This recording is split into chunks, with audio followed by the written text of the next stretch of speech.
Bonjour les toqués du Tic Tac, vous m'avez demandé d'avoir des émissions par gamme de prix. Alors après celle qu'on a fait à moins de 300 €, qui a connu un gros succès, je vous remercie d'ailleurs, et bien voici celle à moins de 1000 €. Et en plus, cela me permet de vous annoncer une exclusivité. Ma montre collab avec Awake, la collab 2023. Et pas n'importe quelle collab, la dernière de la collection Mission to Earth. Après, il n'y en aura plus. C'est donc la Mission to Earth Cosmos. Normal Cosmos, puisque ma communauté est cosmopolite. Et oui, quand même, il ne faut pas oublier que 25% des personnes qui nous regardent sont à l'étranger. Merci à tout cela. Et bonjour aux Belges. Le Belge, il a toujours les commentaires extra. Donc 50 exemplaires avec un cadran en aventurine. Et pour ceux qui me suivent, ils savent que j'adore les cadrans en aventurine. Pas un index, pas un chiffre, juste le Awake et à 6 heures, un petit Made in Frank comme sur toutes mes collabs. Alors moi, là, ce que je porte, c'est un proto. Mais quand la vidéo va sortir, évidemment, elle sera disponible sur le site des montres Awake. Et si vous la commandez avant Noël, elle vous sera livrée pour être mise au pied du sapin. Bon, attention, pas la veille de Noël, hein. Chez Awake, ils vont vite, mais ne sont pas non plus des Speedy Gonzales. Bon, en fin de compte, c'est la poste, hein. Il faut laisser le temps à la poste de la livrer.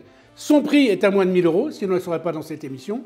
Et moins de 1000 € pour un boîtier en titane, étanche à 100 mètres, un cadran aventurine, la couronne vissée. Franchement, c'est un cadeau, hein. Un cadeau de Noël, on pourrait dire. Et d'ailleurs, c'est ça qui est un peu étonnant, parce que le patron de Awake, Lilian, c'est pas le mec qui fait des cadeaux, hein. Enfin là, je dois avouer qu'il m'en a fait un, quand même, pas mal. Et je l'aime bien, merci Lilian. Et aussi, surtout, merci à Thibaut de t'être occupé de ce beau projet. Revenons un moment sur l'aventurine. Une matière découverte par erreur, oui, par erreur, dans un atelier de verrerie de Murano. Murano, c'est une ville qui est près de Venise. Là où se trouvent d'ailleurs les plus célèbres maîtres verriers du monde. Un mec, il est passé dans les ateliers, il a filé à coups de coude dans un pot de limaille de cuivre, qui est tombé dans du verre en fusion. J'imagine la tête du mec qui a dû faire « oups ». La gueule du contremaître qui lui passe un savon. Et en fait, le mec, il invente l'aventurine. Un verre pailleté qui est devenu une star de la mode, de la joaillerie, de l'horlogerie et des collabs, Franck Sensé. Bon alors attention, hein, 50 exemplaires seulement. Alors évidemment, c'est un peu court, mais c'est exclusif. Enfin non, pas 50 exemplaires. Oh là là, 49. Parce que la numéro 1, elle est pour Bibi, évidemment. Vous vous en doutez bien. Donc attention, il n'y en aura pas pour tout le monde. Précipitez-vous sur le site de Awake. Et puis si jamais les 50 sont vendus, bon, on refera une collab l'année prochaine sur une autre chose. Mais ce ne sera pas le même boîtier, parce que ce boîtier-là, il n'y en aura plus. Voilà, ça c'est dit, c'est fait. On passe à autre chose. Alors passons à la deuxième montre à moins de 1000 € de cette sélection. Et là, attention, pour en parler, la surprise du chef. Un invité de marque, un YouTuber de la mort qui tue, j'ai nommé Jojol. Alors juste avant de l'appeler, je vais vous expliquer pourquoi ce n'est pas un hasard, évidemment, aussi avec Jojol, on a décidé de faire ce petit bout d'émission ensemble. C'est un, parce qu'il aime les montres, deux, question tech, c'est un cador. Hein, quand même, le mec n'a pas plus de 2 millions d'abonnés qu'il veut. Et la montre dont on va parler, c'est la nouvelle Apple Watch Ultra 2. Et oui, la bombasse en titane d'Apple. Pourquoi maintenant et pas en septembre quand elle est sortie? Eh bien, vous allez le savoir, on appelle Jojol. Allez. Bah Jojol, je suis content de te voir. Bah moi aussi, enfin, on arrive à trouver du temps pour pouvoir faire une vidéo super sympa ensemble. Et du coup, je suis vraiment content. Oui, parce qu'il faut que je raconte à la communauté un truc qui est rigolo. C'est que Jojol, d'abord, on s'est appelé. Il m'a dit, j'aime bien les montres, on peut se rencontrer. Et ben, je lui ai dit, viens boire un café, 5 minutes à l'agence. Et puis les 5 minutes, c'est resté 2 heures. On n'a pas arrêté de parler de monde, de tech et tout. Et on a dit, il faut qu'on fasse quelque chose ensemble. Et on va le faire avec Apple, parce qu'on a une amie commune, qui est Jasmine. Voilà, on lui fait un joli coucou. Bonjour Jasmine. Et pourquoi on a décidé de le faire maintenant? Évidemment, parce que la montre dont on va parler, c'est l'Apple Watch Ultra 2. Tout simplement parce que vient de sortir le Double Tap, que j'ai testé. T'as testé ou pas encore? Alors moi, justement, la fonctionnalité, elle est sortie après que j'ai testé la montre. Donc du coup, ce qui est un petit peu dommage, on va dire. Bon, c'est pas grave, parce que moi je l'ai testé, on va pouvoir en parler. Et lui, Jojol, il a fait un truc génial. Il est parti dans le désert, à Dubaï, je crois. À Dubaï. C'est ça. Et on a passé toute une journée dans l'iPhone. Donc j'ai réussi à tenir le coup, hein, la vidéo elle est sortie, à utiliser une Apple Watch toute une journée avec toutes ses fonctionnalités, toutes ses connexions aussi sur les différentes applications que j'avais déjà installées dessus. sans avoir à utiliser l'iPhone. Et j'ai survécu. Et du coup, je l'utilisais pour envoyer des messages, pour répondre à des potentiels appels. Donc j'ai utilisé vraiment les fonctionnalités aussi de base, comme par exemple quand je faisais ma séance de sport, vraiment de A à Z. Alors, ce qui est amusant, moi, pourquoi j'ai choisi l'Ultra? Parce que l'Ultra, pour moi, c'est celle qui se rapproche un peu le plus du milieu de l'horlogerie, parce qu'elle a un boîtier en titane. Et si tu veux, le verre saphir qui affleure le boîtier est protégé par un certain bout du boîtier en titane, tu vois, qui dépasse, qui évite les impacts. Et je trouve qu'elle est super bien finie, quoi. Après, c'est vrai qu'en effet, la version Ultra, on est vraiment sur une montre qui est vraiment la plus résistante d'Apple, que ce soit au niveau de la casse, mais également en ce qui concerne les températures, chaud et froid. Donc ouais, si tu veux une montre hyper solide, l'Apple Watch Ultra est vraiment parfaite. Et là, on est dans une émission, l'émission des montres à moins de 1000 €. Et en plus, l'Ultra 2 coûte moins cher que l'Ultra 1. C'est ça. Dis pas le prix, malheureux. On le dit, on le met dans les. Tu sais bien qu'on le met dans les articles. Grille pas le prix. En effet, le prix a baissé par rapport à la dernière, ce qui est une bonne chose. Super sympa. Puisqu'on est sur une baisse, je crois, d'une centaine d'euros. Ouais. C'est pas négligeable. Et aussi pour les nouveautés, il y a des choses qui sont quand même assez intéressantes, comme par exemple l'augmentation de la luminosité, puisqu'on passe de 2000 à 3000 nits. Donc du coup, pour une utilisation en plein soleil, comme on dit que c'est une montre pour les aventuriers, c'est super important de pouvoir avoir une bonne visualisation, quel que soit justement où on l'utilise. Donc là, 3000 nits sur une montre connectée, c'est juste énorme. Même déjà sur l'iPhone, je sais pas quel iPhone tu as, mais sur le 15 Pro, on est sur 2000 nits. Et c'est juste déjà génial, quoi. Alors moi, c'est un truc qui m'intéresse, cette augmentation de luminosité, parce que quand je peux m'en servir, par exemple, pour jouer au golf, parce que quand je joue au golf, évidemment, j'ai deux montres de prédilection. J'ai la Tag Heuer connectée, qui est la montre de golf, la spéciale golf. Mais ce qu'il faut savoir, c'est que l'application de Tag Heuer marche aussi très bien sur les Apple Watch. Et c'est vrai que cette luminosité, elle est intéressante, parce que souvent au golf, enfin en tout cas moi je joue rarement sous la pluie, j'aime pas ça, t'es en plein soleil, de bien voir sa montre, bien voir les distances jusqu'au prochain obstacle ou jusqu'au green, c'est important. Donc ça, un très bon point pour la nouvelle version. Évidemment, on laissera dans la description le lien de ta vidéo, qui est un test complet de cette Apple Watch Ultra. Et je vais te donner une petite anecdote lors de la présentation. Quand elle est sortie, cette numéro 2, elle est annoncée à moins 500 mètres, plus 9000 mètres, sur le site Apple.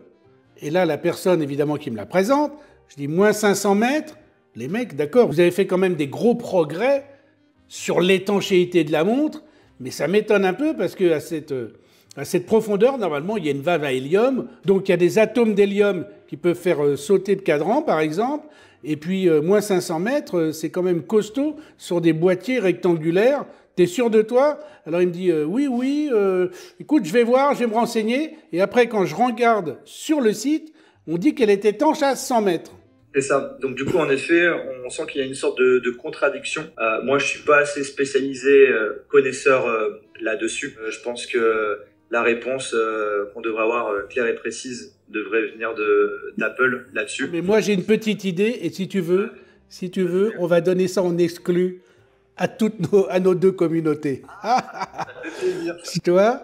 Mais je pense que le moins 500 mètres, c'est pour les spéléologues. Donc je pense que c'est en haut de la montagne, et quand tu descends dans des gouffres, etc., ils ont dit c'est moins 500 mètres. Mais pour la plongée, c'est sûr, l'étanchéité, c'est 100 mètres. Et l'ordinateur de plongée, lui, ne permet de faire des plongées que jusqu'à 40 mètres de profondeur, où il indique tous les paliers et tous ces trucs-là. Ouais, c'est ça, il parle de jusqu'à 10 ATM, c'est ça? 10 ATM, c'est 10 atmosphères. 10 atmosphères, c'est 10 bars. 10 bars, c'est 100 mètres. Qu'est-ce qu'on peut dire d'autre? Alors, j'ai pris des petites notes quand même pour rien oublier, parce que cette montre, elle fait plein de choses. Bon, le titane, ça, c'est vraiment bien, parce que léger, anti-corrosion, robuste, hypoallergénique. La sirène, 86 décibels, qu'on peut entendre à 180 mètres. Après, tu as aussi beaucoup plus de précision en ce qui concerne le GPS. Et ça, c'est bien. Ça, c'est bien. Tu as le bouton aussi personnalisable, qui est en supplément. Le bouton orange. Ouais, c'est ça. Tu l'as pas sur les séries 9, ouais. Moi, j'ai mis la lampe torche dessus. Parce que... Justement, j'allais te poser la question. Ah ouais, bah moi j'ai mis la lampe torche parce que de temps en temps, j'en ai besoin pour aller, quand je vais à la campagne, j'ai des sortes de greniers de machin, et puis je vois rien, donc je mets la lampe torche dessus. Donc, mais c'est bien parce que c'est pratique, tu vois. Tu as aussi le double de stockage interne, donc ça c'est pas négligé. Ah, je savais pas. 32 Go à 64 Go, donc du coup tu pourras mettre beaucoup plus de contenu dessus. Après, bah, les améliorations... La puce, il paraît qu'elle est dingo. C'est ça, bah, beaucoup plus puissante.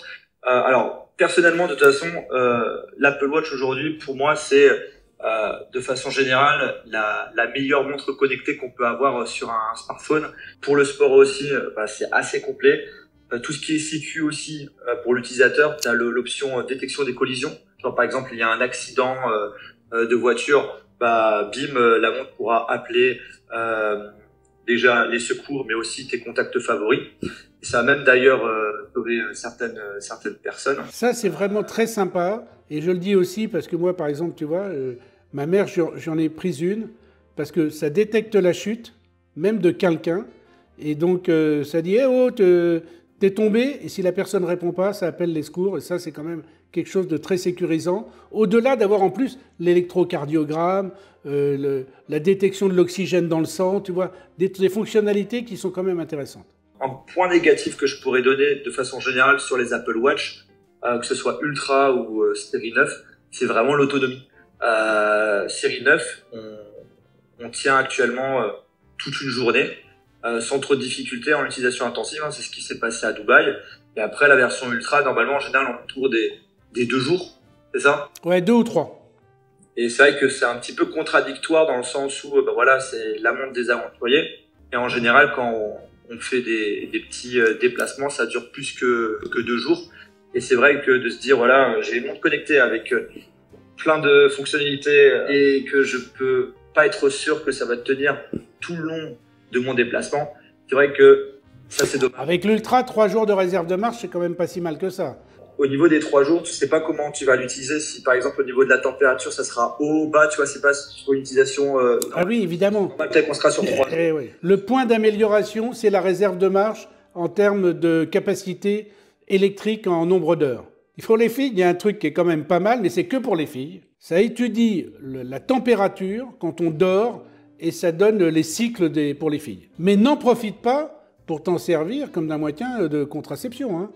Mais l'histoire ne dit pas, si comme il y a un capteur de température, si grâce à cette montre, on peut savoir si le mec il est chaud, très chaud ou bouillant, tu vois, hein, parce qu'il n'y a pas que les filles quand même qui comptent. Hein. Tu me connais dans mes émissions, toujours une blagounette à 2 balles. Justement, je trouve que c'est ça qui est cool avec toi quand on regarde tes vidéos, c'est ta personnalité, c'est ça qui donne envie de regarder en entier la vidéo. En tout cas, t'es le bienvenu. Tu viens quand tu veux, pas forcément pour parler que de montres de tech. Hein, je sais que tu aimes bien aussi les montres mécaniques, donc on essaiera de refaire quelque chose ensemble. Et puis maintenant, je vais raccrocher et je vais me faire filmer en train de faire le double tap en live. Ok. Qu'est-ce que t'en penses, Franck? Bon, merci Jojol de ta présence, c'était sympa. Et Jasmine. Bonjour Jasmine. À la prochaine Jojol. À la prochaine Franck. Salut. Ah, on a oublié de parler des cadrans Snoopy avec Jojol. J'adore les cadrans Snoopy. Zut, regarde, hop, il est couché, et là, hop, il passe en skateboard. Mais il y a des trucs qui sont très très rigolos. Là, il est en train de chercher quelque chose, il se met à l'arrêt. Donc voilà, il y a plein de petites scénettes comme ça, mais vraiment, plus d'une centaine. Donc c'est vraiment cool. Bagram, t'es prêt pour le double tap? Voilà, hop, regarde. Double tap, t'as vu? Ça défile. Tous les trucs défilent, ça veut dire qu'on peut télécommander sa montre avec un double tap. Donc ça, c'est vraiment une fonctionnalité très très chouette de cette montre. Et je prends le plateau pour la 3e montre de la sélection, la Hamilton Khaki Field Bronze. Une montre d'inspiration militaire. Et surtout, je l'ai prise celle-ci en bronze parce que c'est celle que je préfère. D'abord, il faut savoir que la Khaki Field a été produite pour les troupes américaines dans les années 40. Elle est top fonctionnelle et très lisible. 2 échelles, une échelle de 1 heure à 12 heures et une échelle de 13 heures à 24 heures. Pourquoi? Selon l'explication d'Étienne, qui maîtrise parfaitement la langue de kaki, c'est que pour les troupes américaines, parce que, évidemment, une échelle sur 12 heures et une échelle sur 24 heures, ça permet au moment où elles arrivent en Europe de communiquer avec les autres commandements. Parce que s'il y en a un qui dit à 3 heures PM et l'autre qui fait 3 heures AM, le français qui est AM, PM, il ne sait même pas ce que c'est. Alors là, c'est 12 heures, 14 heures, 24 heures. On sait ce que c'est 1 heure, 3 heures, 13 heures et 24 heures. Voilà l'explication. J'espère qu'elle est claire. Bon, alors celle que nous avons ici, elle est en bronze. Et elle est déjà patinée, car visiblement déjà portée, et c'est vraiment très joli. Mieux encore, le bronze rend votre montre unique, puisqu'elle se patine jamais 2 fois de la même façon. Cela dépend aussi de la carnation de chacun, de la façon dont vous suez ou vous ne suez pas. Voilà. Tenez, je vous mets des essais faits par la marque, et vous allez voir des teintes du plus clair au plus foncé. C'est sympa, non, hein? Regardez un peu tous les cadrans différents. Et ben voilà, c'est comme ça que ça devient. C'est génial. Ensuite, si vous voulez enlever la patine pour retrouver l'éclat originel du bronze, c'est super simple. Un coup de brosse à dents avec du jus de citron, c'est radical. Hein. Ça, vraiment, c'est comme ça qu'on reprend le bronze très clair et très brillant. Je vous mets l'affiche où je parle de l'entretien du bronze avec Jean Lassossois. Voilà, comme ça, vous pourrez avoir plus de détails. Le fond de boîtier est en titane. Le calibre, c'est un calibre H50 à remontage manuel, exclusif pour Hamilton, avec 80 heures de réserve de marche. C'est marrant parce que 80 heures de réserve de marche, c'est le même que sur Powermatic. À mon avis, il doit y avoir un petit truc là-dessus. Mais là, c'est une mécanique, donc il faut la remonter tous les matins. Non, pas tous les matins. Eh oui, je viens de dire qu'elle avait 80 heures de réserve de marche. Donc ça laisse de la marge. Comme elle est mécanique, et donc sans masse oscillante, la masse oscillante qui remonte la montre au poignet, eh ben, elle est plutôt fine. Regardez, c'est assez sympa. Elle est d'une finesse au poignet plutôt cool. Moi, perso, j'aurais aimé qu'il y ait un petit indicateur de réserve de marche, mais il faut dire que le cadran, pour être lisible, il est déjà très chargé. Mais l'indicateur de réserve de marche sur une montre mécanique, c'est très pratique. La trotteuse, avec un balourd rond et très visible. Alors je pense, je subodore, comme c'est une montre militaire, peut-être c'est pour voir immédiatement qu'elle fonctionne, c'est peut-être un indicateur de marche qu'ils mettent sur une montre militaire. Voilà. Et le bracelet en cuir, genre NATO, normal, NATO, montre militaire. NATO, c'est le bracelet militaire inventé à la demande de l'OTAN, puisque l'OTAN, évidemment, c'est NATO en anglais. Hein, voilà. Donc, petite montre militaire, très sympa, 38 mm, en bronze, vraiment quali, un bracelet cuir un peu roots qui lui va très très bien. Restons dans la montre d'action avec la DS Action Diver 43 mm de Certina. Et là, c'est une bonne surprise parce que Certina, ça existe depuis longtemps, mais en France, c'est une marque qui est peu connue. Et là, elle va l'être beaucoup plus parce qu'ils arrivent sur le marché français. Ils veulent ouvrir des points de vente et ils veulent vraiment proposer Certina à la clientèle française. J'ai vu le CEO, qui est un mec très sympa, et franchement, il avait cette montre-là au poignet et je l'ai trouvée tellement bluffante que j'ai voulu savoir le prix. Et comme elle est juste en dessous de 1000 €, j'ai dit, allez, on la met dans l'émission. Alors, elle est étanche jusqu'à 300 mètres, un cadran super lisible et aussi avec du super Luminova, comme va vous le montrer la célèbre vue luminovesque de Wagram. La lunette, elle est noire aussi, mate, très cool, avec une bague en céramique dont les chiffres ont été mis en exergue par une couche de laque qu'ils ont mis par-dessus. Super. Traitement PVD, assorti au boîtier de 43 mm. Le bracelet également noir de style NATO, puisque c'est aussi une montre un peu qui peut être d'inspiration militaire. Il est fabriqué en taille d'océan matériel, un matériau recyclé à partir de sacs en plastique retrouvés dans la mer. Alors, vraiment, c'est une vraie diver. En plus, c'est une vraie diver puisqu'elle répond aux normes strictes de la norme ISO 6425. Et comme elle est étanche à 300 mètres, eh ben c'est bien parce qu'on peut faire tous les sports extrêmes avec, alors que la montre ISO 6425, l'étanchéité qui est préconisée, c'est 100 mètres, et pour moi, c'est pas assez. Une vraie bombasse de la mer, très sympa, noire, genre montre de commando, et à moins de 1000 €, c'est un très bon choix. À l'intérieur, un calibre Powermatic 80 avec un spiral Nivacron et 80 heures de réserve de marche. Voilà, c'est ce que je disais tout à l'heure, c'est le fameux calibre qui appartient au groupe Swatch et ils le mettent dans leurs différentes marques puisque Certina appartient au groupe Swatch. Ils auraient tort de s'en priver parce que c'est un mouvement développé par le groupe et il est vraiment d'une très bonne qualité. Alors voilà, Certina, on vous souhaite la bienvenue en France et cette première montre, franchement, elle est topissime. Dans un autre style, mais top aussi, une maison française que vous connaissez bien, Herbelin, on en parle souvent, mais bon, c'est des copains aussi, donc la Cap Camara Square, avec une forme carrément sympa, puisqu'elle est carrée. Cadran noir, frappé horizontal, du plus bel effet. Alors une montre en fait très typée années 70, avec les index biseautés et les aiguilles rectangulaires. Bref, pour tous ceux qui sont des aficionados du style vintage, c'est la montre qu'il faut.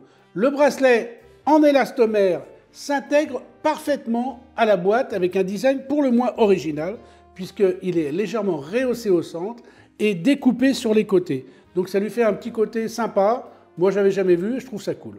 Étanche à 100 mètres, un calibre automatique Sellita, connu et reconnu pour la fiabilité et sa réserve de marche de 38 heures.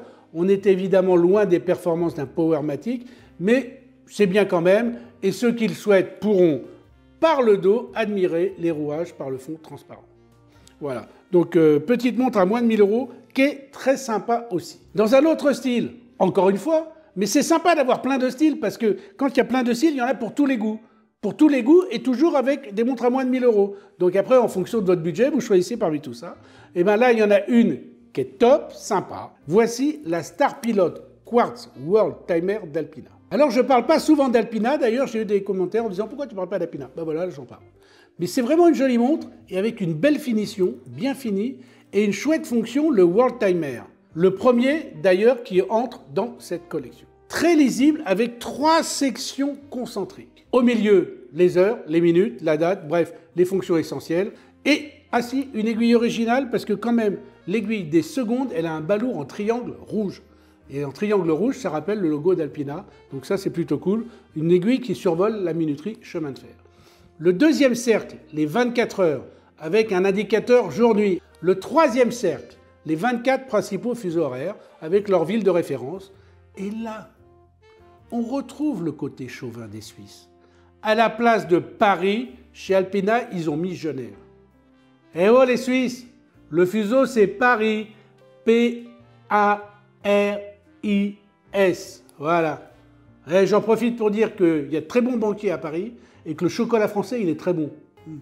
Dernière précision, 45 mois d'autonomie avec une pile, belle montre, sympa, 41 mm, bravo Alpina. Alors, cerise sur le gâteau, la Balmont BDX 004 choisie par Étienne.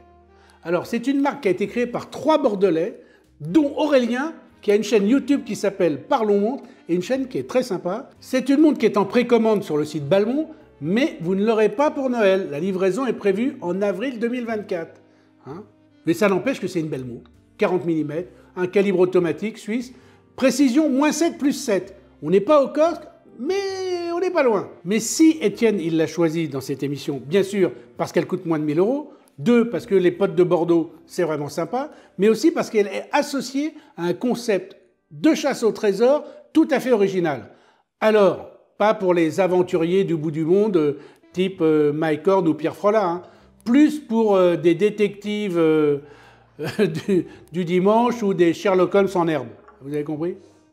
Donc, il y aura des premiers indices pour cette chasse au trésor dans l'écrin, et ensuite, sur les réseaux sociaux, hop, hop, hop, ils donneront des petits indices qui permettront à la fin de trouver le trésor. Alors on ne sait pas encore ce qu'il y aura dans la capsule qui aura été enterrée dans un endroit hyper secret mais accessible, mais on sait que ce sera une montre, pièce unique, peut-être un prototype, et puis il y aura peut-être de l'or, parce que s'il n'y a pas d'or, c'est pas un trésor. Bon, en tout cas, voilà, belle finition, montre automatique, regardez, une masse oscillante dorée, tout nickel, un bon travail fait par les petits copains de Bordeaux.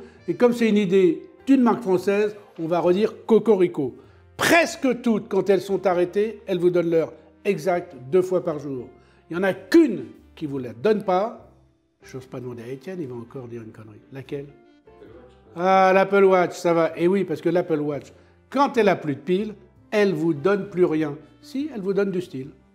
Tiens, comme ma Awake aventurine. Allez, à tout à l'heure.